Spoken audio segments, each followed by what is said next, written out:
पे। जो दूसरा है चंदा कभी नहीं, वो हमें वही सिखाता है कि किस नो टू ग्रीड।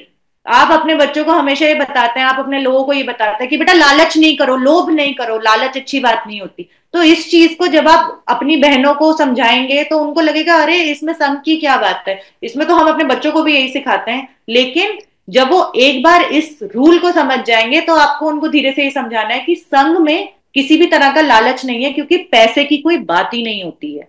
तो जब आप एक स्टेप लेके जब दूसरे स्टेप पे उनको ये स्टेप समझ जाएंगे, तो फर्स्ट स्टेप समझ जाएंगे, सेकंड स्टेप पे जब आप उस चीज को संग से रिलेट करेंगे तो उनको समझ में आएगा कि अच्छा ये बात कह रहे हैं ये लोग, कि अच्छा ये है, ये था फैक्ट जो ये मुझे बताने की कोशिश कर रहे थे।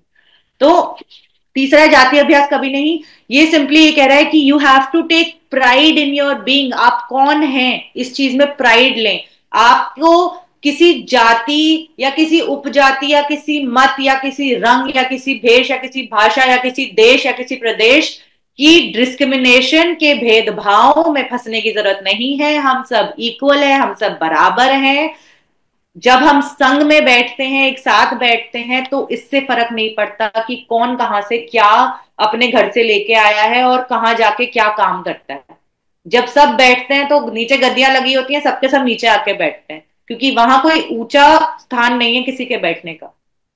संघ में सबके सब बराबर हैं, बस यही बताया जाता है कि और आप जो हो उस चीज में आपको गर्व लेना चाहिए। You should be proud of who you are. आप यही अपने बच्चों को बताते हैं। अक्सर जो हमारी बेटियों के पिता हैं वो अपनी बेटियों को ये समझाते हैं कि बेटा किसी से दबना नहीं है, किसी भी तरीके से तुम किसी से कम नहीं हो, किसी लड़के से कम नहीं हो, अपने आप को कम मत समझना। अगर भाग सकते हो रेस में तो भागना, लड़कों के साथ भागना और जीत के आना।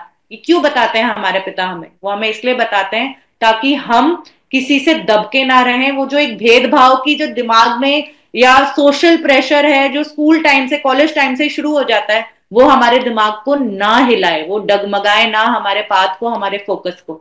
जो चौथा है हमारा केवल संघवाद, ये हमें यूनिटी सिखाता है। केवल संघवाद का मतलब सिंपली ये है कि हमें साथ रहना है, इकट्ठे रहना है।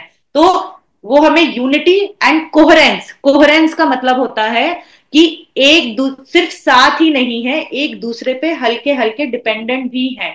अगर मैं एक डायबिटिक हूं तो जो संघ में बहन जी है जो जिन्होंने डायबिटीज से लड़ाई कर रखी है, वो मुझे बता देंगे कि देखो तुम ये कर सकती हो, इसकी जगह ये कर सकती हो।